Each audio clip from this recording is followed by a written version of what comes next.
loose. Something, I repeat, has happened and the motorcade loose. Who controls the past, controls the future.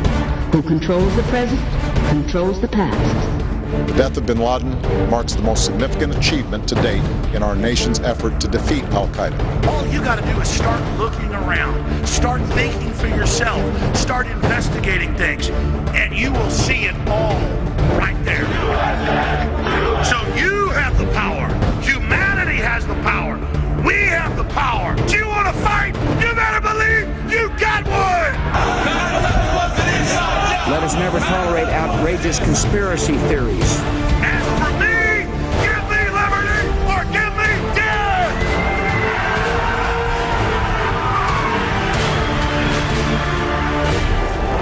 The answer to 1984 is 1776.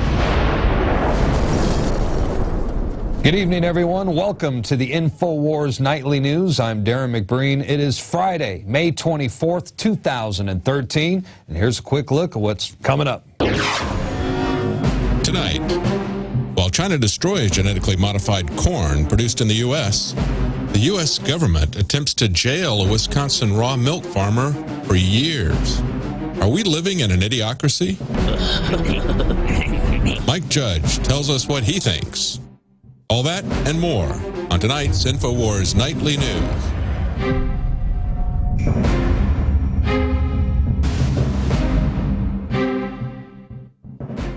Well, it looks like a loophole in Barack Obama's health care plan makes it very attractive for U.S. employers to hire illegal immigrants, and this instead of hiring legal U.S. citizens. And if it's not fixed before the bill passes, millions of jobs across the country will be filled by illegal aliens. This is yet another incentive by the Obama administration to persuade foreigners to enter the country illegally. The floodgates are wide open. It's amnesty for all. And, you know, according to the immigration reform bill, any illegal immigrant who's been in the U.S. since on or before December 31st, 2011, may apply for provisional status. And within 13 years, they may be granted lawful permanent resident status. And during that 13-year time frame, the illegal immigrant must be employed by a U.S. employer and must be able to provide proof of employment. But wait a minute. I thought it was illegal. I thought it was against the law for a company to hire an illegal immigrant. I mean, you used to get in a lot of trouble for that sort of thing back in the day. But that was then. This is now. And this is now Obama's America. And now, under Obamacare, you know, employers with more than 50 employees are required to either provide health care benefits or pay heavy fines for each worker. Now, here's the catch. During that 13-year time frame, the illegal immigrant is not eligible for federal benefits, and that includes Obamacare. But this, you know, the employer doesn't have to provide health insurance to the immigrant, so obviously they're going to save money by hiring illegal immigrants because they won't have to pay insurance. So there's your loophole, and it's a big one at that. We'll keep you posted as that story develops, but not to fear. Senator John McCain says that he is going to resolve the issue during the amendment process. Yeah, right. I'm not going to hold my breath. Hey, look out. It's airborne. Human transmission of the deadly H7N9 virus is now confirmed. In April of this year, researchers studying the H7N9 bird flu virus in China advised global governments to get prepared for the worst-case scenario. According to the World Health Organization, H7N9 is one of the most lethal influenza strains ever, and it mutates 8 times faster than a normal flu virus with a death-to-infection ratio of about 25%. The Sun China Morning Post is reporting that researchers have confirmed that not only can the virus be transmitted from one human to another, but now it's gone airborne. And we know that pandemics have been responsible for the deaths of hundreds of millions of people throughout history. And once they start, they are very hard to control.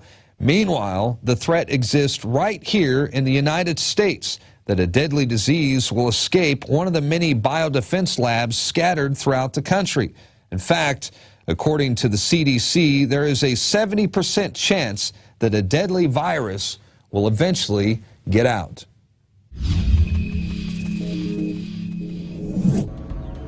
Government-funded universities across the Western world are developing massive warehouses full of bioweapons that they say is for biodefense under the BioShield program. Airborne Ebola, smallpox, bubonic plague, bird flu, and the H1N1 superbug are being weaponized and kept in moderately secured facilities like at the Galveston National Laboratory on the campus of the University of Texas. Now, this may be one of the biggest threats we now face, as the risk of a deadly virus escaping one of these laboratories and starting a global pandemic, well, it is a clear and present danger.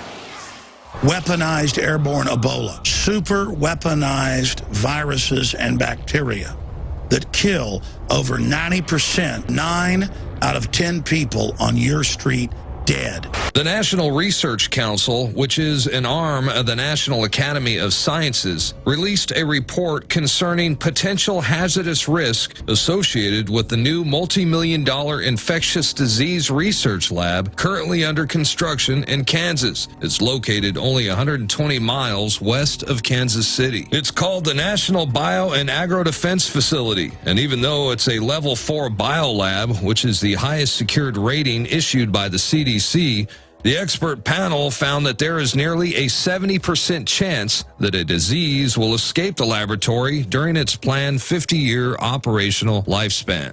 And it went on to say that the U.S. Department of Homeland Security has not adequately gauged the potential risk of a dangerous airborne pathogen escaping the compound.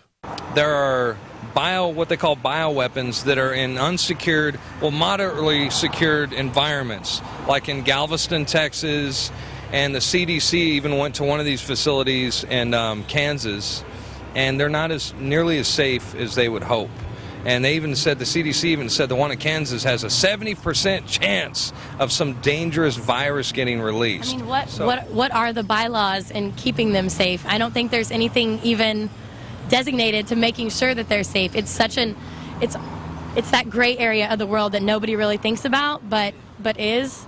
Yes. Like, so you think it's a clear and present danger that we should try to prepare for, something like that? I think everybody should always be prepared for anything.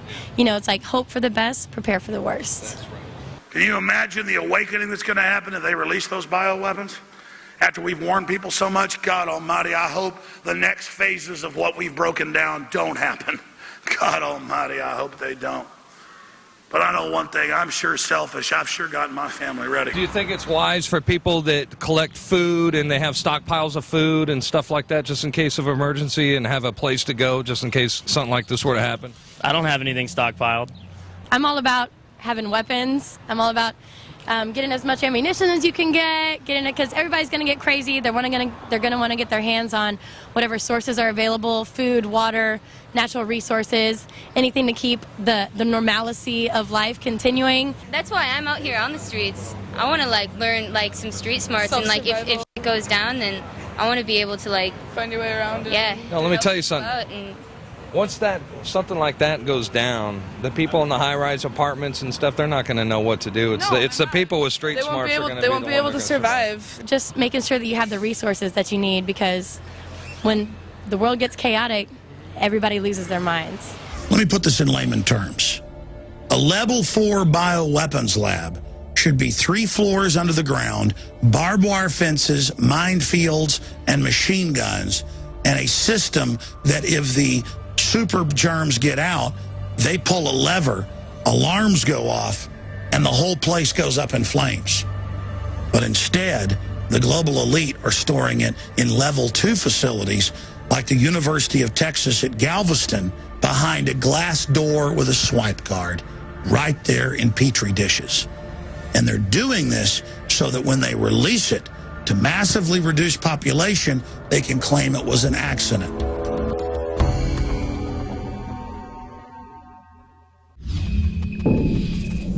All right, we're going to switch gears right now, and I want to talk about some interesting developments in the war on food as organic dairy farmers continue to be attacked by the federal government. And a raw milk farmer in Wisconsin is facing up to 30 months behind bars for offering raw milk and cheese to his friends and neighbors. That's right, folks. The federal government wants to criminalize organic dairy farmers. Criminal charges filed against Wisconsin dairy farmer Vernon Hershberger could land him behind bars for up to 30 months. The husband and father faces 4 separate charges stemming from providing raw dairy products to members of his Grazing Acres Food Club. These are basically people in the surrounding community who, well, they don't want processed or genetically modified foods, and they should have the right to choose, to eat whatever they want. Funny how the government supports GMOs despite the well-documented health hazards, and they are, they're putting GMO food in most of the nation's public school cafeterias. Meanwhile, if you're a parent, they're telling parents that you cannot pack school lunches for your own children. And now, at the same time, they're putting the boot on the throat of organic farmers who simply want to provide organic products to their community. Unbelievable. And the Wisconsin Department of Agriculture, Trade, and Consumer Protection is wasting tens of thousands of taxpayer dollars on the jury trial of a raw milk farmer. The government agency destroyed 2,000 pounds of his unpasteurized milk. He faces 30 months in jail, a $10,000 fine, and obviously would not be allowed to continue to provide his community with organic cheese and milk, as a growing number of citizens are choosing to opt out of the commercial food supply, and for good reason. One of the most important things about this trial is that it will set a precedent for how communities share food in the future.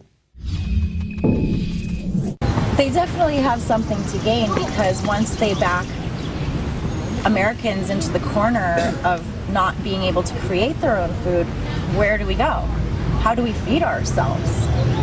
If we're not creating it ourselves, we have to pay for it. It's very important that we maintain our rights and establish our freedoms to feed ourselves. The only legitimate purpose of any government is to protect your life, your liberty, and your private property. And food, in particular, is absolutely crucial to life. So if the government is able to control all the food production and control all the water, then the government can generate compliance within the people by saying, you have to do what we want, or we will not give you the food and water that you need to survive. And look, there is no justification for the attack on organic dairy farmers that's going on in America today. We have a God-given right as free Americans, free individuals, as humans, to choose whatever food we want to eat. And for that matter, whatever food we don't want to eat as well. And meanwhile, they are continuing to push genetically modified foods upon us, but the people are waking up. More and more people are beginning to realize the dangers and health hazards associated with GMOs. And we've had enough, and we are rejecting it. In fact, tomorrow we are going to see one of the biggest unified global protests in history as activists around the world unite to march against Monsanto. There's the flyer right there. That's right. Saturday, May 25th is the March Against Monsanto at your state capitals and your local town halls. We're now joined by INFOWARS reporter Leanne McAdoo, who will be at the Texas State Capitol tomorrow, joining forces with the good people of Austin, Texas, and, sending a message to not only Monsanto, but the enablers of Monsanto. I'm talking the FDA. What can we expect from the March Against Monsanto tomorrow? Well, it's true. People all around the globe are fed up, and so 36 countries are holding this March Against Monsanto. Pretty much every state in America is going to be having their own rally. So tomorrow at Austin, I know about 4,000 people have RSVP'd to attend this event. It's going to be huge. And aren't you going to be streaming live from the event? Yes. Actually, if you aren't able to make it to the event, I will be streaming live on Ustream at the Alex Jones Live channel. And I'm going to be dressed as my favorite Frankenfood. Which is what? Is that like a cross, like a salmon and a banana? Yeah, I'm definitely probably going to go with a banana fish. A banana fish. Yeah. Oh, all right. Well, that sounds good. Well, look, there's definitely a revolving door when it comes to like the FDA, which is supposed to make our food safer. It is supposed to be safer for the population, but it is controlled by Monsanto executives. Exactly. So we want to get that word out to everyone as well. I understand how many, you said there's like 4,000 people that have already reserved. All right, so look it up, folks. It's the March Against Monsanto. What's the website? Well, you can go to, it's probably easier to Google March Against Monsanto, and then it'll pull right up. There is an entire page there that shows all of the countries, all of the states that you can go to. So in the United States, it's probably going to be at either the local town halls or the state capitals, correct? Exactly.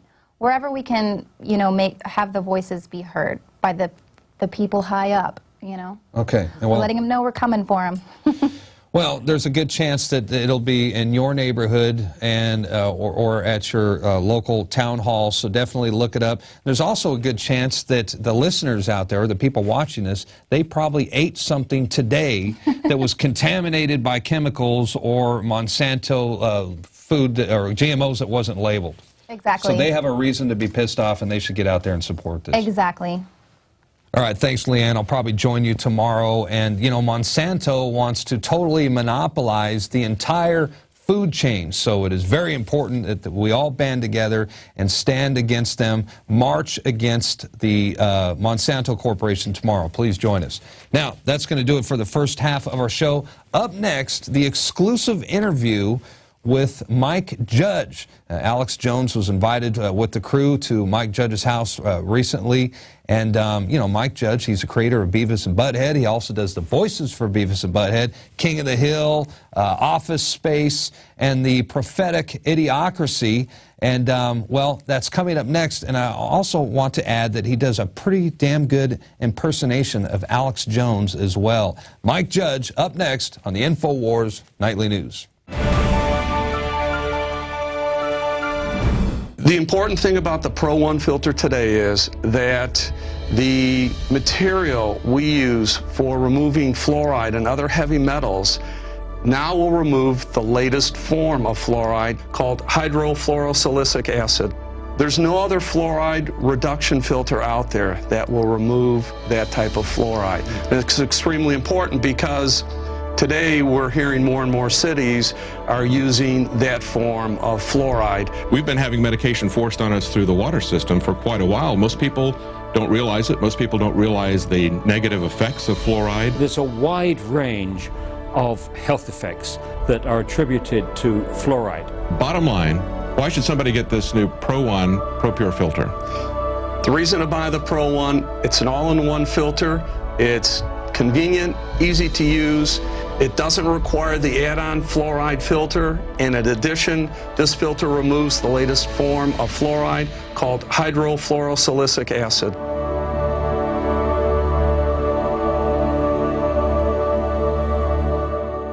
I'm Darren McBreen, and these are some of the new items that are available now at InfoWarsShop.com. Alert the public to Obama's blatant abuse of power with the new Obama t-shirt. Obama's Joker face on the front and come and take it on the back. It's time to publicly call him out for what he is, a tyrant. Defend the Second Amendment with our top seller Come and Take It t-shirts. And look at that, women's cut tank tops and t-shirts now available. Nice hat. Plus the Don't Tread on Me flag. And now you can become a micro distributor of the InfoWars magazine. Plus, get your own copy delivered right to your door each and every month.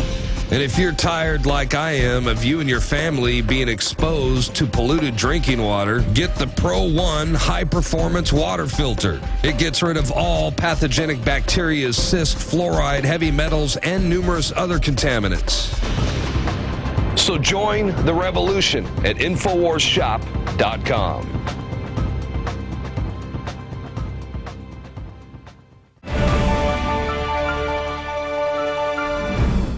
Harvard researchers have found children who live in high fluoride areas have significantly lower IQs. Enjoy your extra big-ass fries. Hello, this is Hank Hill, and I'm telling you what, you need to listen to Alex Jones. Researchers found members of Congress, on average, speak at a 10th grade level.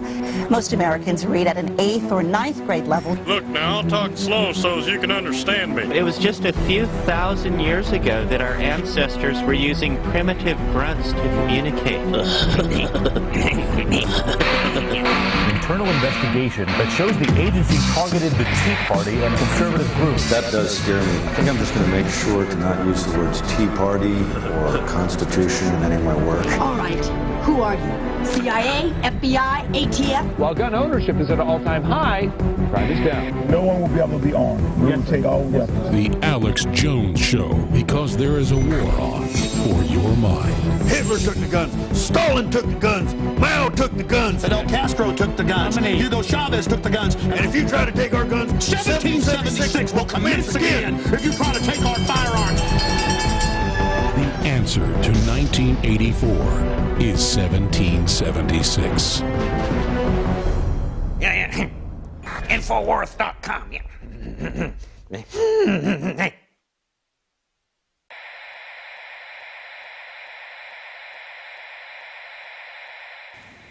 Judge, what is the secret of the universe? The secret of the universe, damn. That's a good one to start with.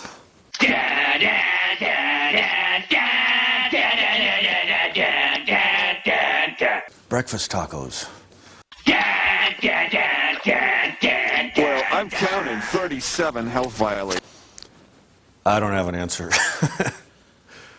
I'd wanted to go into comedy for a long time, like sketch comedy and stuff, because I always did imitations and things like that.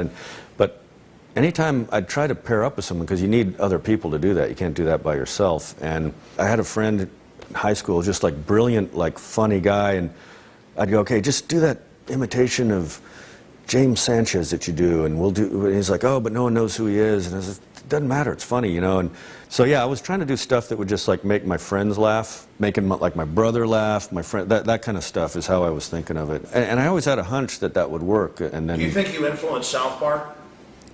I think so. I mean, Trey and Matt have said that, and they've been really nice about that. I mean, yeah. I mean, I think that's just genius. All the stuff they do, you know. Stupid Toilet Safety Administration! Shoes off! Belts off! Sharp objects go in the plastic tray! This is inhumane. Shut up, sir! I wanted to do animation since I was a little kid. I mean, I didn't think of it as a career so much as just something, because that wasn't ever described as, I mean, my mom especially, it was all about, you know, science. That's where it's at. Which I was kind of good at math and science, so, but animation was my burning desire. I actually kind of hit a fork in the road when I was, I don't remember how old I was. I'd saved up money from a summer job, and I had a paper out, and I was going to either buy like a 16mm camera that's single framed, or I was going to buy, then I decided, okay, I could buy a bass, an electric bass, and then I started looking at the price of film, and I was like, you know what, that's just not possible, and the bass was going to give me a social life if I could be in a band or something, so. Then I didn't start doing animation until I was like 26, really, so. And when I just got the idea to do animation, which I'd wanted to do, but I never thought of doing as a way to get into comedy, then I thought, well, this is great, I don't need to, I can do this all myself. I don't need to, you know, convince a bunch of people to get in front of a camera and do this and that. I can just do the whole thing on my own, so.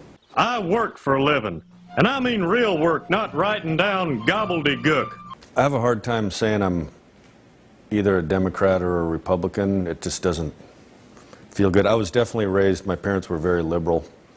Then, I don't know, certain things started to, you know, I mean, for a lot of people, that's kind of almost a religion to them, and right-wing stuff is too, you know, so I try to not be part of any of that. I suppose I've become a, interested in, you know, smaller government kind of thinking. That sort of happens when, you know, I think you know, when you build your own thing, when you do your own thing, and then suddenly you're getting penalized left and right, you know, that kind of can change you. If you got a business, that you didn't build that. Somebody else made that happen.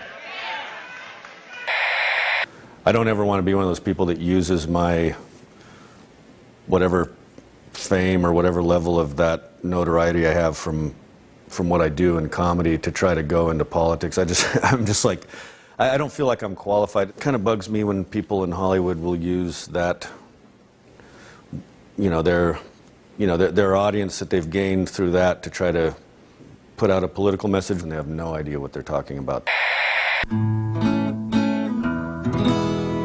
King of the Hill, Hank was definitely, you know, I saw as sort of a, I don't know, like populist, kind of like, you know, a guy who's like just trying to do his thing, and just all these government and all these other weird things of the modern world are, that was always the fun of it, is just all these things just kind of poking at him, you know. I live in the real world where men sell propane and propane accessories. I definitely, I remember popping in a VHS when Alex Jones was on cable access. It was you and two other guys, and somewhere I can't find it anymore, but I think I labeled the tape 3 Dales. You were kind of the more rational one, and the other two guys were just like, I don't know. I wish I could find that tape, but King of the Hill started with a drawing of the 4 guys that I'd done. I was kind of like dabbling in doing panel cartoons, which I never really did at all. I went straight into animation. I didn't draw comic books or anything. And so I had the 4 guys, and Dale, just something about the way he looked. Originally, I had his hat say Smith & Wesson, the first drawing I ever did. I just put that on there. I don't know why, just the way he looked. And I'd done a first draft of the pilot, and then Greg Daniels got involved, and at some point, you know, we had this thing where his wife is, you know, getting it on with this Native American healer, and clearly his kid's not his, but so we had this idea about that he's just, you know, it's almost probably a subconscious thing. He's like, he's into every conspiracy except the one that's going on in his own house. Nice work, John Redcorn. She didn't suspect a thing. It's almost like his escape, you know, or something. I mean, if I never psychoanalyzed it that much, but I kind of feel like that's what that character was about. So he was almost like looking for conspiracies, you know, kind of, and some of them might have something to him, some of them are crazy. I have read a book.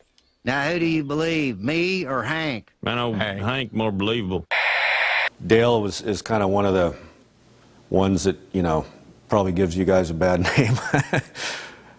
Johnny Hardwick, who does the voice, I don't know, you may even know him. He had a few, like, he had a few kooky theories of his own, and sometimes we would work those in. I mean, there was one line he said that he's talking about something, and it ended with him saying something that they're doing, and corn is next.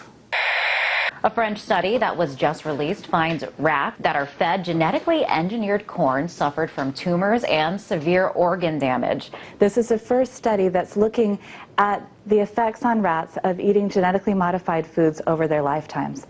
They gave the rats the genetically modified corn.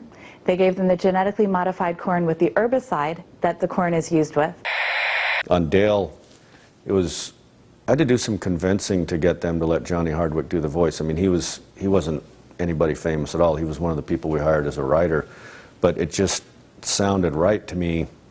Ended up being my favorite character really on the show, as far as, well, just for a while, you know, as far as the voice and the drawing clicking. But I mean, they had all kinds of celebrities they were pitching.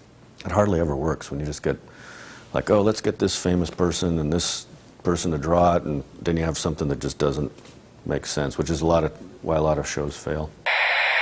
Ah! Squirrel tactic!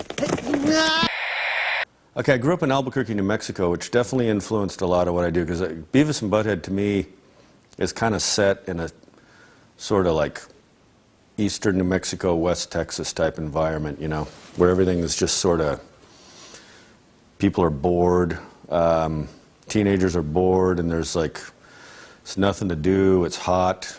It's kind of a recipe for disaster. And so that was definitely an influence on Beavis and Butthead.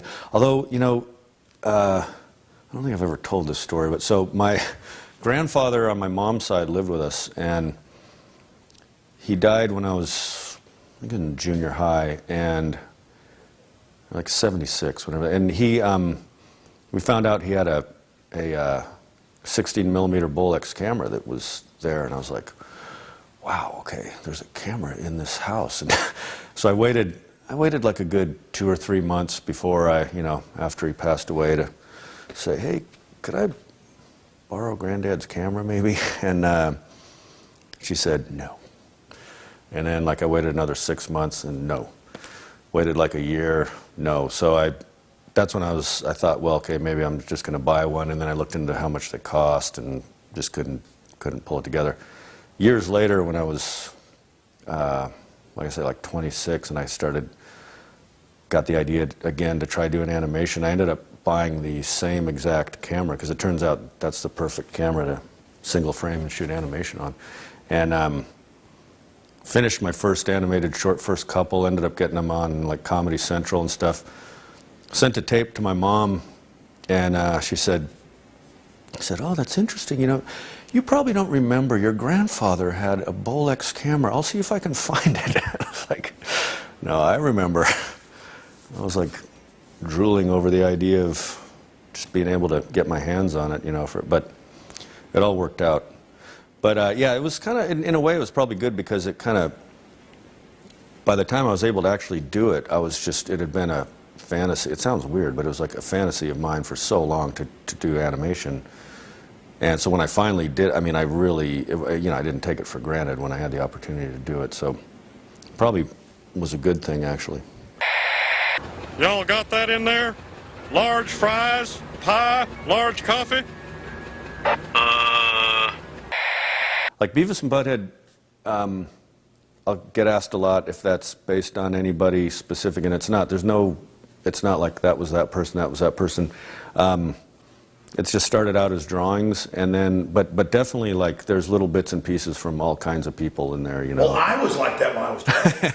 A lot of us were, yeah. I mean, it's a little bit of his, like, me and my brother, but not, I mean, we weren't, you know, we got good grades, and we were, but some of these people are really intelligent, too. There was a guy he's now a professor, I won't say his name, but he's one of these guys, like, I would see him in the hallway. I think this is, the laugh, I don't even know, the laugh came from, I had just written down ha ha ha on kind of on the, it started out as a storyboard. It was the first time I'd animated something where usually I would start with the voice and then do the drawing. This one I started with the drawing, and I didn't know what they would sound like, and I just drawn ha ha ha on there.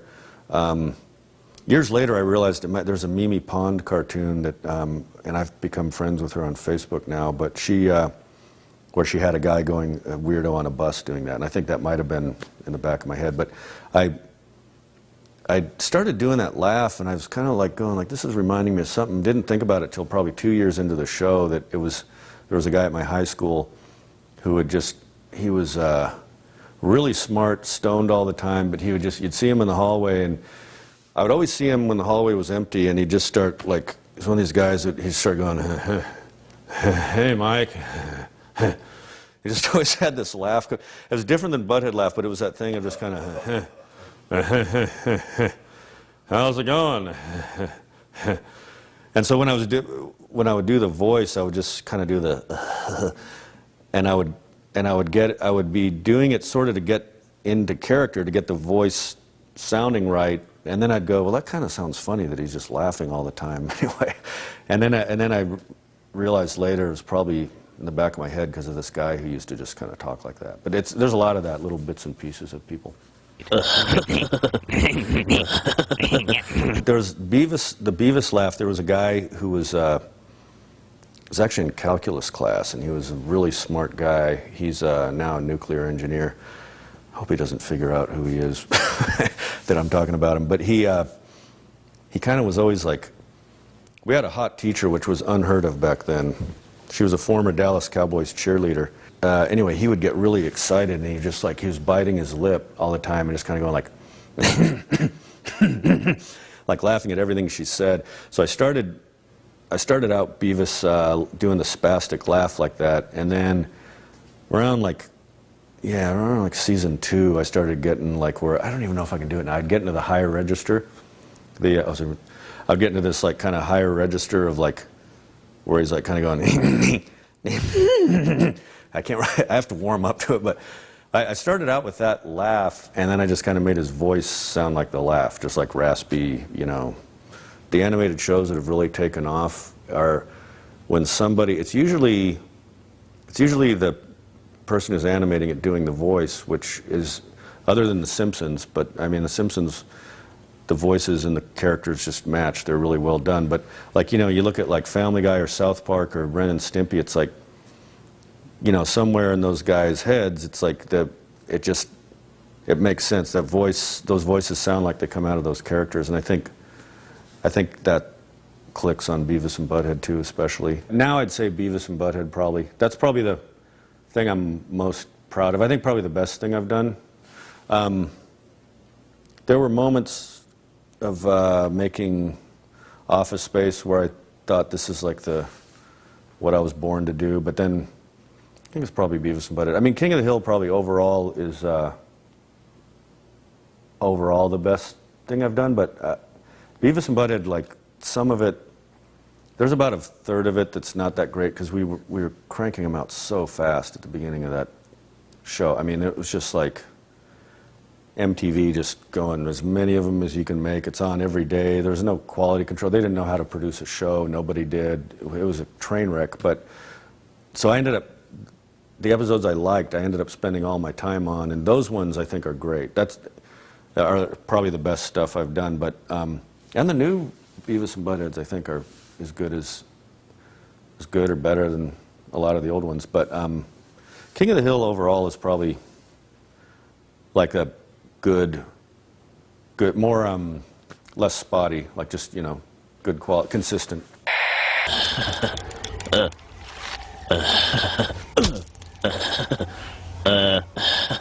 Now it's extinct.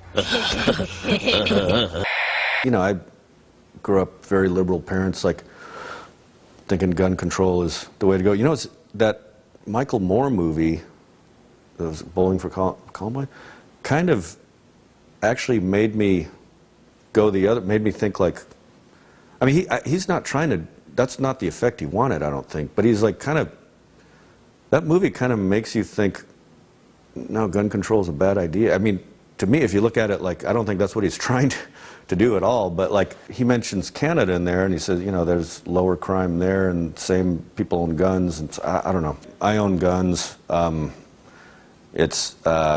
I think if you look at it statistically, you actually are safer. I got me a couple AKs, some sawed-offs, 25 9mm, and a couple of ground-to-airs. I got a fort up in the hills virtually impenetrable, and enough supplies to outlast a 30-year standoff. I know this because, okay, so 1993, Beavis and Butthead, the series, came out, and gun crimes have gone down since since Beavis and Butthead came out. What's interesting is that nobody talks about, no one wants statistics. I actually took graduate probability and statistics classes. That was what I was going to become, a math teacher before all this Beavis stuff happened. But when I was getting blamed for all this like downfall of youth, that whole time crime was going down in almost every category from the time. I mean, if you really wanted to make a correlation, you could say Beavis and Butthead is saving the world, but that's stupid. That really doesn't make any sense. But it makes more sense than saying this particular thing happened and this particular thing happened. You know, but really, like statistically, there's no correlation. All right, who are you? CIA, FBI, ATF? Yeah, there's that map where it's just like almost county by county where gun control, it's not doing any good. It's like there's higher crime rates where there's gun control, lower where there isn't. I mean, it's just like county by county. I mean, you can't, I think because I have this science background, you look at that and you go, you know, it's kind of ridiculous. As much as, you know, those bumper stickers might have been run into the ground, I mean, it's true. It's like, I would be all for it if it was effective, but I haven't seen anything that shows it's effective, you know. Well, Mao said political power grows out of the barrel of a gun. What does Hank Hill say about disarming people? It is the right of all Americans, as Cotton has taught me, to own a gun, even though I'm not so good at shooting them. A Japanese machine gun blew my shins off in WW2. I loved it. It's good to see somebody yelling at Piers Morgan. You accuse me of attacking the Second Amendment of the Constitution. I want to get people off pills that the insert says will make you commit suicide and kill people. Alex, let's get about to the Second Amendment. I want to blame the real culprit. Alex. Suicide pills. Alex. Mass murder pills. Okay, let me ask you one question. It was interesting, though, the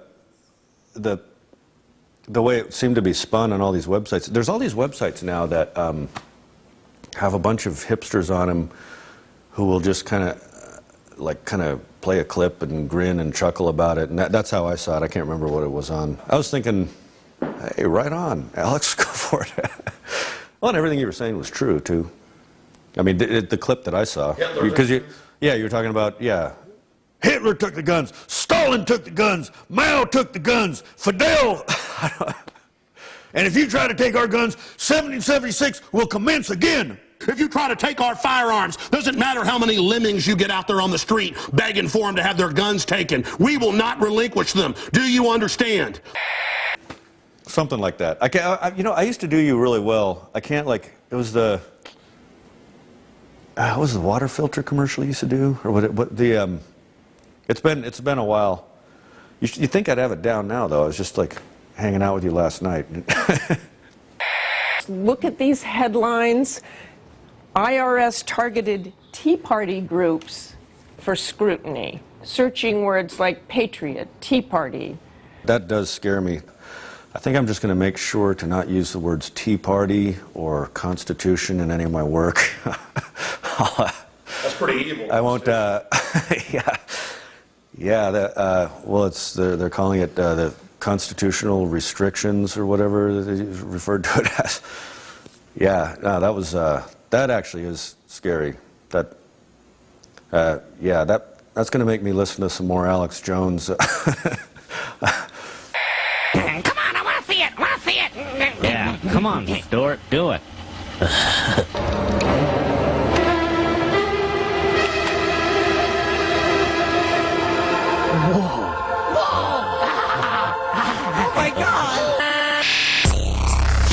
I just want to see this poem as we watch the building collapse.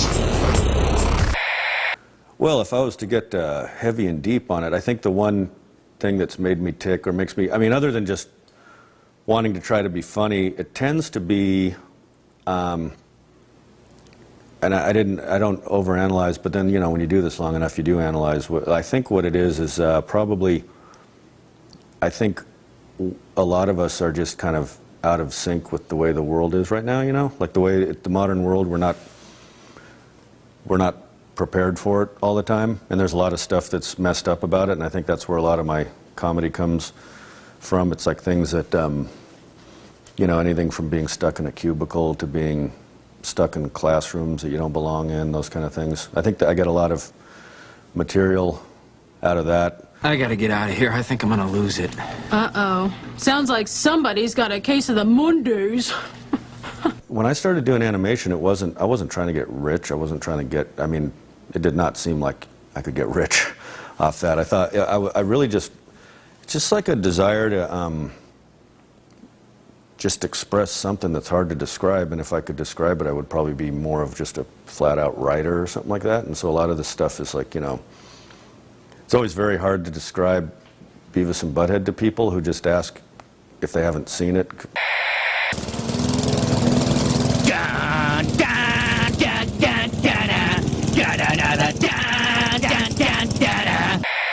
I never set out to say I'm going to be a satirist, but that's definitely what, I mean, I've always, the very first thing I animated was the a cartoon called Office Space. It was before Dilbert, and it was like Milton at his cubicle and the boss, and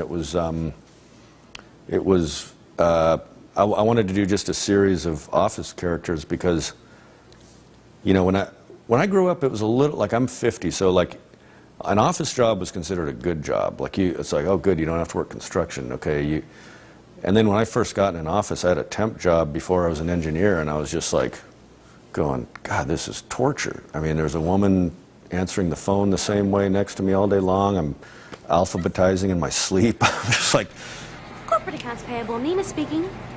Just a moment. Corporate accounts payable, Nina speaking. Just a moment. And then that kind of sick feeling of like, oh, all these years of thinking, this is a good job and this is what it is. Oh my God, what's going to happen to me, you know? Next Friday is Hawaiian Shirt Day. So, you know, if you want to, go ahead and wear it. Especially back then, when I started out, a lot of what Hollywood was putting out just was really not in touch with the way most Americans feel. It was very like, coming from, I mean, most people in Hollywood, honestly, that I'm still are like from pretty wealthy families usually, and don't seem to have ever had to really, you know, come up from the bottom and struggle. I think it's still that way.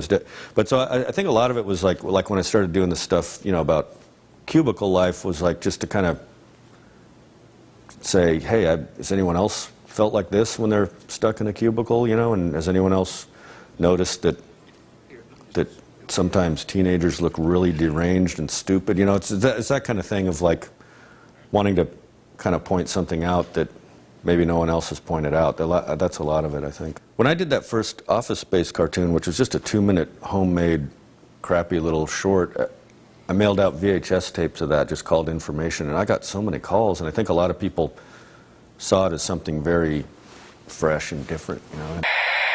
I used to have my own stapler too, and then when I moved back, they made me give back my stapler, but Bill told me I'm supposed to have a stapler, so until I'm told different, I'm just going to take a stapler. And if they make me give it back, I'll set the building on fire. Oh, hello, Milton. What's happening? I'm going to need you to go ahead and move your desk again. So, well, if you could go ahead and just get it as far back into that corner as possible, that'd be terrific. So, Idiocracy, I had the idea for it.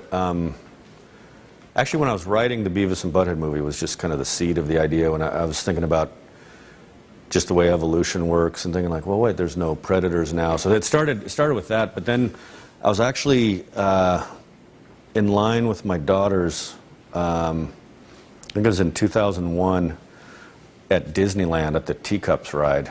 And you know, it was in the summer, and my daughters were little at the time, and along comes a woman, like, there's a woman behind me who had an altercation with this other woman, and they both have their kids in strollers, and they just start going off. Kick your ass! And I'm like, my kids, and like thinking, this isn't what Disney had in mind here, you know. And this was in 2001, so it was the summer right before September 11th. So I was also thinking, you know, what if the movie 2001, instead of being this, you know, the monolith and everything being pristine and advanced, what if it was like the Jerry Springer Show and giant Walmarts? What if that had been that movie 2001? So I kind of was thinking, like, just take that chart from when that was made to now and project it out and just like see where that would go. And the years passed, and mankind became stupider at a frightening rate. So Fox, I still owed them, part of my overall deal was to write 2 movies for them. So I'd done Office Space, and in order to do something else for anybody else, I needed to burn that one off. And I kind of thought no one would make it. I thought it'd just be fun to write. I'd just start from there, you know. This was like, it was making me laugh. After the Disneyland experience, I just started writing stuff down and ended up co-writing, getting someone to work with me, this guy Eitan Cohen, and we got through a first draft pretty quickly and gave it to Fox, and then no one kind of wanted to make it, and I was like, well, okay, well, wasn't going to be a huge budget, but it was going to be something. It was going to cost, you know, $23 million or something. And it just sat there, and I'm trying to remember how. And then Luke Wilson wanted to do it, and I was like, okay. Then I started to see it again. Then I went back and rewrote it, kind of with him in mind, and just rewrote it because it needed to be better anyway. And we had in the script this whole thing about the Starbucks, and because I remember actually driving on I-35, it was like something tan. It was a tanning salon. It said exotic tan for men, and I had no idea that tanning salons had turned into, you know, hand job places or whatever it was.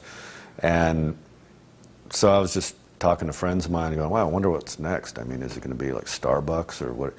And so we had that in the script, and when it was in pre-production, I was, you know, and they run it by legal, and I'm going, man, I don't know how I'm going to come up with something better than the Starbucks thing, because it's not funny if it's not a known place, you know. And so legal, an interesting thing happened. I mean, I don't know how this happened, but they said, well, they said no, and then they said, well, you know, I just said, so what, can it be satire?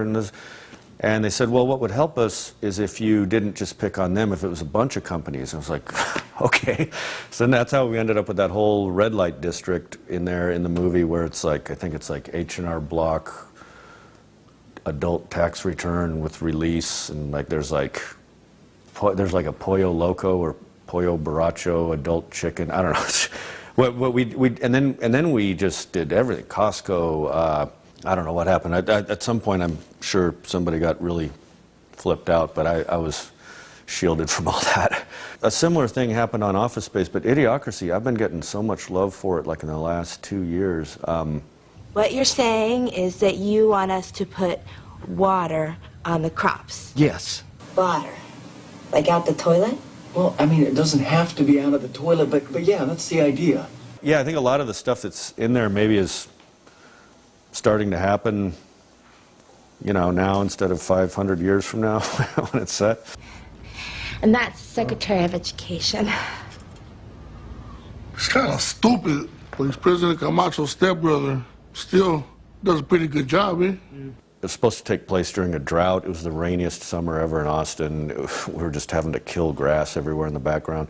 But they didn't really give it a release. There was a contractual obligation. They had to put it in like 12 theaters, and that's all they did, I think. In fact, if you called Movie Phone, they didn't even, it was listed under Untitled Mike Judge Project. They didn't even bother.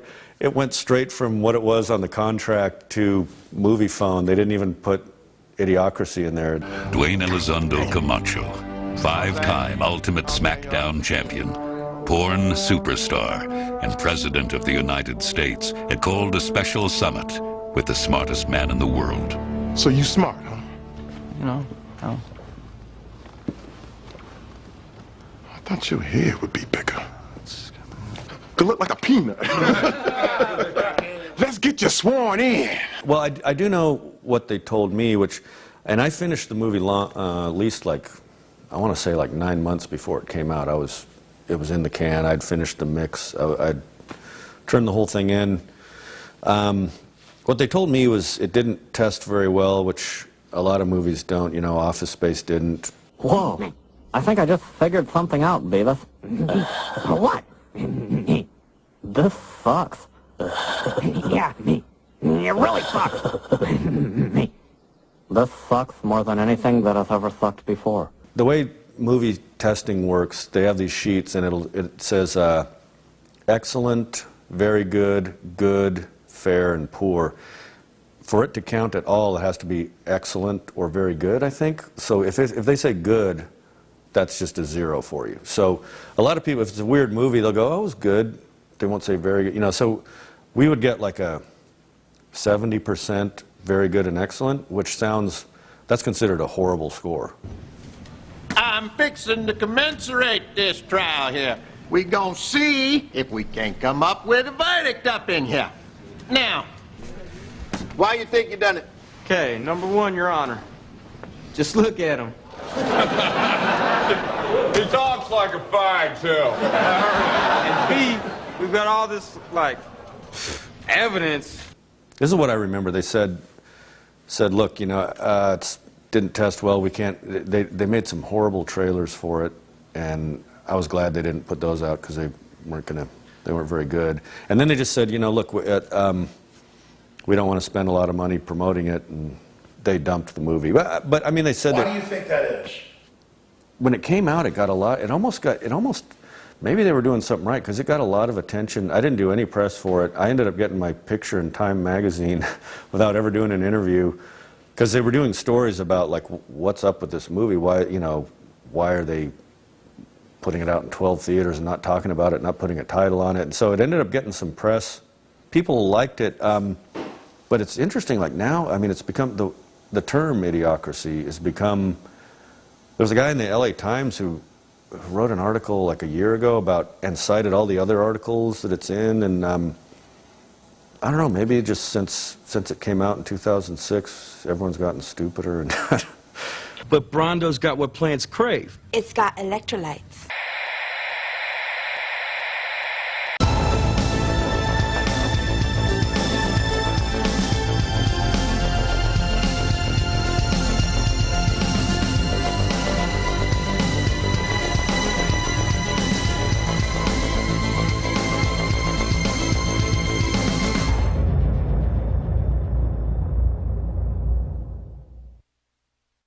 Visit INFOWARS.com and PrisonPlanet.com.